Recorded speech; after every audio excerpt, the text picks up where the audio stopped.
Hello everybody, welcome to ಮಾ foods. ಇವತ್ತು ನಾವು ಒಂದು ಸ್ಪೆಷಲ್ ತರಕಾರಿಯಲ್ಲಿ ಒಂದು ಪಲ್ಯನ ಮಾಡೋದಕ್ಕೆ ಹೊರಟಿದ್ದೀವಿ. ಇಲ್ಲಿ ನೋಡ್ತಿರ್ಬೋದು ನೀವು ಈ ತರಕಾರಿನ. ಈ ತರಕಾರಿ ಕರ್ನಾಟಕದಲ್ಲಿ ಸಾಮಾನ್ಯವಾಗಿ ಯಾವುದೇ ಒಂದು ತರಕಾರಿ ಅಂಗಡಿಗಳಲ್ಲಿ ಸಿಗೋದಕ್ಕೆ ಚಾನ್ಸೇ ಇಲ್ಲ. ಯಾಕಂದರೆ ಇದು ಒರಿಜಿನೇಟೆಡ್ ಫ್ರಮ್ ಚೈನಾ. ಇದನ್ನು ಮೋಸ್ಟ್ಲಿ ಚೈನಾಯಿಂದ ಇಂಪೋರ್ಟ್ ಮಾಡ್ಕೊತಾರೆ. ಈ ಒಂದು ಸೊಪ್ಪಿನ ಹೆಸರು ಬಾಕ್ ಚಾಯ್ ಅಂತ. ಸಾವಿರಾರು ವರ್ಷಗಳ ಹಿಂದೆ ಚೈನಾದವರು ಈ ಬಾಕ್ ಚಾಯ್ ಅನ್ನೋ ಒಂದು ಸೊಪ್ಪನ್ನ ಕಲ್ಟಿವೇಟ್ ಮಾಡೋದಕ್ಕೆ ಶುರು ಮಾಡಿದ್ರು. ಇದರಲ್ಲಿ ತುಂಬ ನ್ಯೂಟ್ರಿಷನಲ್ ವ್ಯಾಲ್ಯೂ ಇದೆ. China, Hong Kong, Singapore, Malaysia, Taiwan ಈ ಥರ ಎಷ್ಟೋ ದೇಶಗಳಲ್ಲಿ ಬಾಕ್ ಚಾಯ್ನ ತುಂಬ ರೆಗ್ಯುಲರ್ ಆಗಿ ಯೂಸ್ ಮಾಡ್ತಾರೆ. ನಾವು ಹೇಗೆ ಪಾಲಕ್ ಸೊಪ್ಪು, ಚಿಕ್ಕರ್ವೆ, ಅರ್ವೆ ಸೊಪ್ಪು ಈ ಥರ ಎಲ್ಲ ಯೂಸ್ ಮಾಡ್ತೀವಿ, ಅವರು ಬಾಕ್ ಚಾಯ್ನ ತುಂಬ ರೆಗ್ಯುಲರ್ ಆಗಿ ಎಲ್ಲ ಒಂದು ಡಿಶಲ್ಲಿ ಸೈಡ್ ಡಿಶ್ ಆಗಿ ಯೂಸ್ ಮಾಡ್ತಾರೆ. ಸೊ ಚೈನೀಸ್ ತುಂಬ ಫೇಮಸ್ ರೆಸಿಪಿ ಆಫ್ ಬಾಕ್ ಚಾಯ್ ಬಂದು ಗಾರ್ಲಿಕ್ ಬಾಕ್ ಚಾಯ್ ಸ್ಟಿರ್ ಫ್ರೈ ಅಂತ. ಸೊ ಇವತ್ತು ನಾನು ಇದೇ ಬಾಕ್ ಚಾಯ್ನ ಯೂಸ್ ಮಾಡಿಕೊಂಡು ಒಂದು ಇಂಡಿಯನ್ ರೆಸಿಪಿನ ಟ್ರೈ ಮಾಡೋದಕ್ಕೆ ಹೊರಟಿದ್ದೀನಿ. ಇದಕ್ಕೆ ನಾನು ಪನ್ನೀರ್ನ ಮಿಕ್ಸ್ ಮಾಡಿ ಒಂದು ಪಲ್ಯ ಮಾಡೋಣ ಅಂತ ಅಂದ್ಕೊಂಡಿದ್ದೀನಿ. ಸೊ ಮೊದಲು ಈ ಬಾಕ್ ಚಾಯ್ನ ನಾವು ಈ ಥರ ಎಳೆ ಎಳೆಯಾಗಿ ಬಿಡಿಸ್ಕೊಂಡು ಚೆನ್ನಾಗಿ ವಾಶ್ ಮಾಡ್ಕೊಬೇಕು. ನಾನು ಮೊದಲೇ ಹೇಳ್ದಂಗೆ ಸಾಮಾನ್ಯವಾಗಿ ಇದು ತರಕಾರಿ ಅಂಗಡಿಗಳಲ್ಲಿ ಸಿಗೋದಿಲ್ಲ ಅಂತ ಹೇಳಿದೆ ಅಲ್ವಾ. ಹಾಗಾದರೆ ಇದನ್ನು ಆರ್ಡರ್ ಮಾಡ್ಕೊಳ್ಳೋದು ಹೇಗೆ ಅದನ್ನು ಹೇಳ್ತೀನಿ, ವಿಡಿಯೋನ ಪೂರ್ತಿಯಾಗಿ ನೋಡಿ. ಈಗ ಮೊದಲು ಈ ಥರ ವಾಶ್ ಮಾಡ್ಕೊಂಡಿರೋ ಬಾಕ್ ಚಾಯ್ನ ಸಪ್ರೇಟಾಗಿ ನಾವು ಕಟ್ ಮಾಡ್ಕೊಬೇಕು. ಅಂದರೆ ಈ ವೈಟ್ ಪಾರ್ಟ್ನ ಸಪ್ರೇಟಾಗಿ ಮತ್ತು ಗ್ರೀನ್ ಪಾರ್ಟ್ನ ಸಪ್ರೇಟಾಗಿ ಕಟ್ ಮಾಡಿಟ್ಕೊಬೇಕು. ಯಾಕಂದರೆ ವೈಟ್ ಪಾರ್ಟ್ ಸ್ವಲ್ಪ ಟೈಮ್ ತೊಗೊಳುತ್ತೆ ಕುಕ್ ಆಗೋದಕ್ಕೆ. ಸೊ ಈ ಗ್ರೀನ್ ಪಾರ್ಟ್ ಏನಿದೆ ಇದು ಬೇಗ ಕುಕ್ ಆಗೋಗುತ್ತೆ. ಸೊ ಲಾಸ್ಟಲ್ಲಿ ಹಾಕಿದ್ರು ಸರಿ. ಓಕೆ, ಸೊ ನಾನಿಲ್ಲಿ ಬಾಕ್ ಚಾಯ್ನ ವೈಟ್ ಪಾರ್ಟ್ನ ಸಪ್ರೇಟಾಗಿ ಕಟ್ ಮಾಡ್ಕೊಂಡಿದ್ದೀನಿ, ಗ್ರೀನ್ ಲೀವ್ಸ್ನ ಸಪ್ರೇಟಾಗಿ ಕಟ್ ಮಾಡಿ ಇಟ್ಕೊಂಡಿದ್ದೀನಿ. ಒಂದು ಅರ್ಧ ಈರುಳ್ಳಿ, 6 ರಿಂದ 7 ಪೀಸ್ ಬೆಳ್ಳುಳ್ಳಿ, ಮತ್ತೆ ಸ್ವಲ್ಪ ಚಿಲ್ಲಿ ಫ್ಲೇಕ್ಸು, ಮತ್ತೆ ಒಂದು ಅರ್ಧ ಪನ್ನೀರ್ನ ನಾನು ಈ ತರ ಸಣ್ಣದಾಗಿ ಕಟ್ ಮಾಡಿ ಇಟ್ಕೊಂಡಿದ್ದೀನಿ.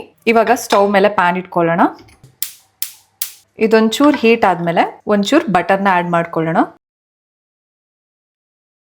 ಇದ್ರ ಜೊತೆ ಒಂಚೂರು ಆಲಿವ್ ಆಯಿಲ್ನ ಹಾಕ್ಕೊತಾ ಇದ್ದೀನಿ.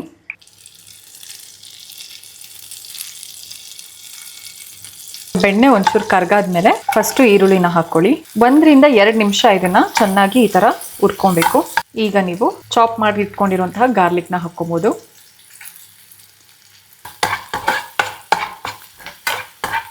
ಸೊ ಈಗ ನೀವು ಇಲ್ಲಿ ಕಟ್ ಮಾಡಿ ಇಟ್ಕೊಂಡಿರುವಂತಹ ವೈಟ್ ಪಾರ್ಟ್ನ ಪ್ಯಾನ್ ಒಳಗಡೆ ಹಾಕ್ಕೊಬೋದು.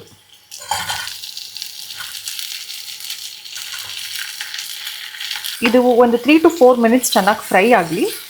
ಅದಾದಮೇಲೆ ನಾವು ಇದಕ್ಕೆ ಸಾಸಸ್ ಮತ್ತು ಬೇರೆ ಸ್ಪೈಸಸ್ನ ಆ್ಯಡ್ ಮಾಡ್ಕೊಳ್ಳೋಣ. ಒಂದು ಚೂರು ಉಪ್ಪನ್ನ ಆ್ಯಡ್ ಮಾಡ್ಕೊಳ್ಳಿ. ಸೊ ಉಪ್ಪನ್ನ ನೀವು ನೋಡ್ಕೊಂಡು ಆ್ಯಡ್ ಮಾಡಬೇಕು, ಇಲ್ಲ ಅಂತ ಅಂದರೆ ಜಾಸ್ತಿ ಉಪ್ಪು ಅನಿಸುತ್ತೆ. ಈ ಒಂದು ಬಾಕ್ ಚಾಯ್ ಅನ್ನೋ ಸೊಪ್ಪೇನಿದೆ ಇದರಲ್ಲಿ ಜಾಸ್ತಿ ವಾಟರ್ ಕಂಟೆಂಟ್ ಇರುತ್ತೆ. ಸೊ ನೀವು ಹೀಗೆ ಫ್ರೈ ಮಾಡ್ತಾ ಮಾಡ್ತಾ ಆ ವಾಟರ್ ಎಲ್ಲ ರಿಲೀಸ್ ಆಗೋಕ್ಕೆ ಸ್ಟಾರ್ಟ್ ಆಗುತ್ತೆ. ಈಗ ಈ ಬಾಕ್ ಚಾಯ್ದು ವೈಟ್ ಪಾರ್ಟ್ಸ್ ಏನಿದೆ ಆಲ್ಮೋಸ್ಟ್ ಒಂದು 80% ಬೆಂದಿದೆ. ಈಗ ಏನು ಮಾಡ್ಬೋದು ಅಂದರೆ ನೀವು ಸ್ವಲ್ಪ ಮಧ್ಯದಲ್ಲಿ ಸ್ಪೇಸ್ ಮಾಡಿಕೊಂಡು ಈ ಥರ ಕಟ್ ಮಾಡಿ ಇಟ್ಕೊಂಡಿರೋಂಥ ಪನ್ನೀರ್ನ ಮಿಕ್ಸ್ ಮಾಡ್ಕೊಳ್ಳಿ. 2 to 3 ಮಿನಿಟ್ಸ್ ಇದು ಚೆನ್ನಾಗಿ ಹೀಗೆ ಫ್ರೈ ಆಗಲಿ. ನಿಮಗೆ ಬೇಕಾದರೆ ಈ ಪಾರ್ಟಲ್ಲಿ ನೀವು ಸ್ವಲ್ಪ ಎಕ್ಸ್ಟ್ರಾ ಬಟರ್ನು ಆ್ಯಡ್ ಮಾಡ್ಕೊಬೋದು. ಬಟ್ ನಾನು ಆಲ್ರೆಡಿ ಜಾಸ್ತಿನೇ ಬಟರ್ ಆ್ಯಡ್ ಮಾಡಿದ್ರಿಂದ ನನಗೇನು ಎಕ್ಸ್ಟ್ರಾ ಬಟರ್ ಬೇಕು ಅಂತ ಅನ್ನಿಸ್ತಾ ಇಲ್ಲ. ಪನ್ನೀರ್ ಸ್ವಲ್ಪ ಫ್ರೈ ಆಗ್ತಿದ್ದ ಹಾಗೆ ನೀವು ಸಾಸಸ್ನ ಆ್ಯಡ್ ಮಾಡ್ಕೊಬೇಕಾಗತ್ತೆ. ಸೊ ನಾನಿಲ್ಲಿ ಚಿಲ್ಲಿ ಸಾಸ್ ಮತ್ತು ಸೋಯಾ ಸಾಸ್ನ ಯೂಸ್ ಮಾಡ್ತಾ ಇದ್ದೀನಿ. ಇದು ಈ ಬಾಕ್ ಚಾಯ್ ಸ್ಟಿರ್ ಫ್ರೈಗೆ ಎಕ್ಸ್ಟ್ರಾ ಫ್ಲೇವರ್ನ ಆ್ಯಡ್ ಮಾಡುತ್ತೆ.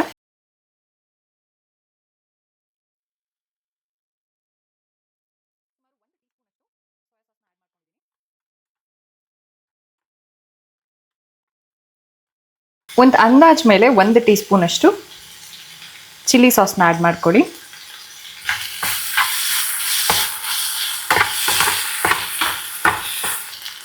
ಈಗ ನಾವು ಕಟ್ ಮಾಡಿ ಇಟ್ಕೊಂಡಿರೋಂತಹ ಚಿಲ್ಲಿ ಫ್ಲೇಕ್ಸ್ನ ಆ್ಯಡ್ ಮಾಡ್ಕೊಬೋದು.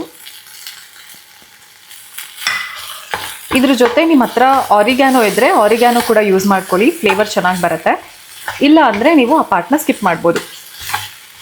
ಚಿಲ್ಲಿ ಸಾಸ್ ಕೂಡ ಏನು ಕಂಪಲ್ಸರಿ ಅಲ್ಲ, ಬಟ್ ಹಾಕಿದ್ರೆ ಫ್ಲೇವರ್ ಚೆನ್ನಾಗಿ ಬರುತ್ತೆ.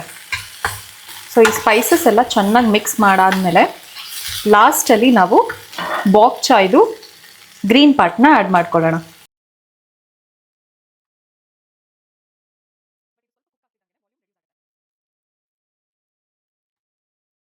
ಸೊ ನೀವು ಈ ಗ್ರೀನ್ ಪಾರ್ಟ್ನ ಆ್ಯಡ್ ಮಾಡಿ ಒಂದು 2 to 3 ಮಿನಿಟ್ಸ್ ಸಾಟೆ ಮಾಡಿದ್ರೆ ಸಾಕು. ಯಾಕಂದರೆ ಈ ಗ್ರೀನ್ ಪಾರ್ಟ್ ಏನಿದೆ ಅಲ್ವಾ, ಇದೊಂಚೂರು ಕ್ರಿಸ್ಪಿ ಆಗಿದ್ರೆ ತಿನ್ನೋದಕ್ಕೆ ತುಂಬ ಚೆನ್ನಾಗಿ ಅನಿಸುತ್ತೆ. ಸೊ ನಮ್ಮ ಬಾಕ್ ಚಾಯ್ ಇವಾಗ ಪ್ರಾಪರಾಗಿ ಕುಕ್ ಆಗಿದೆ. ಸೊ ಲಾಸ್ಟಲ್ಲಿ ನಾನು ಒಂದೇ ಒಂದು ಇಂಗ್ರೀಡಿಯೆಂಟ್ ಆ್ಯಡ್ ಮಾಡ್ತೀನಿ, ಅದೇನು ಅಂತ ತೋರಿಸ್ತೀನಿ. ಸೊ ಈಗ ನಾನು ಲಾಸ್ಟಲ್ಲಿ ಒಂದು ಚೂರು ಎಳ್ಳನ್ನ ಯೂಸ್ ಮಾಡ್ತಾ ಇದ್ದೀನಿ. ಸೊ ಎಳ್ಳು ಅಥವಾ ಸೆಸಮೆ ಸೀಡ್ಸ್ನ ಹಾಕಿ ಈ ಥರ ಚೆನ್ನಾಗಿ ಮಿಕ್ಸ್ ಮಾಡಿಕೊಂಡು ಸ್ಟವ್ನ ಆಫ್ ಮಾಡ್ಕೊಳ್ಳೋಣ. ನಮ್ಮ ಚೈನೀಸ್ ಸ್ಟೈಲ್ ಗಾರ್ಲಿಕ್ ಬಾಕ್ ಚಾಯ್ ಸ್ಟಿರ್ ಫ್ರೈ ಈಗ ರೆಡಿ ಆಗಿದೆ. ಸೊ ನಾನು ಮೊದಲೇ ಹೇಳ್ದಂಗೆ ಬಾಕ್ ಚಾಯ್ ನಾರ್ಮಲ್ ತರಕಾರಿ ಅಂಗಡಿಗಳಲ್ಲಿ ಸಿಗೋದಿಲ್ಲ, ಇದನ್ನ ನೀವು ಆನ್ಲೈನಲ್ಲೇ ಆರ್ಡರ್ ಮಾಡ್ಕೊಬೇಕಾಗತ್ತೆ. ಸೊ ನಾನು ಇಷ್ಟು ಬಾಕ್ ಚಾಯ್ಗೆ ಆಲ್ಮೋಸ್ಟ್ 40 ರುಪೀಸ್ ಪೇ ಮಾಡಿದೆ.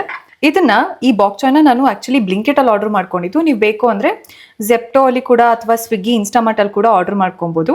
ಸೊ ಎಸ್, ನಮ್ಮ very tasty and very nutritious box chai ready ಇದೆ. ಓಕೆ, ನಮ್ಮ ಗಾರ್ಲಿಕ್ ಸ್ಟಿರ್ ಫ್ರೈ ಬಾಕ್ ಚಾಯ್ ರೆಡಿ ಇದೆ with very creamy broccoli soup. So taste ನೋಡೋಣ ಹೇಗಿದೆ ಅಂತ. ಅಮೇಝಿಂಗ್ ಟೇಸ್ಟ್, ಸಕ್ಕದಾಗಿ ಬಂದಿದೆ. ಸೊ ನಿಮಗೆ ಯಾವಾಗಲೂ ಸೌತ್ ಇಂಡಿಯನ್ ರೆಸಿಪೀಸ್ನ ತಿಂದು ಬೇಜಾರಾಗಿದ್ರೆ ಈ ಥರ ಹೊಸ ರೆಸಿಪೀಸ್ನ ಟ್ರೈ ಮಾಡಿ. ಆ್ಯಂಡ್ ಈ ಥರದ್ದು ಯುನೀಕ್ ಆ್ಯಂಡ್ ಹೊಸ ರೆಸಿಪೀಸ್ಗೋಸ್ಕರ ಮಾ ಫುಡ್ಸ್ಗೆ ಸಬ್ಸ್ಕ್ರೈಬ್ ಆಗೋದನ್ನು ಮರಿಬೇಡಿ. ಮುಂದಿನ ವಿಡಿಯೋಲಿ ಸಿಗ್ತೀನಿ.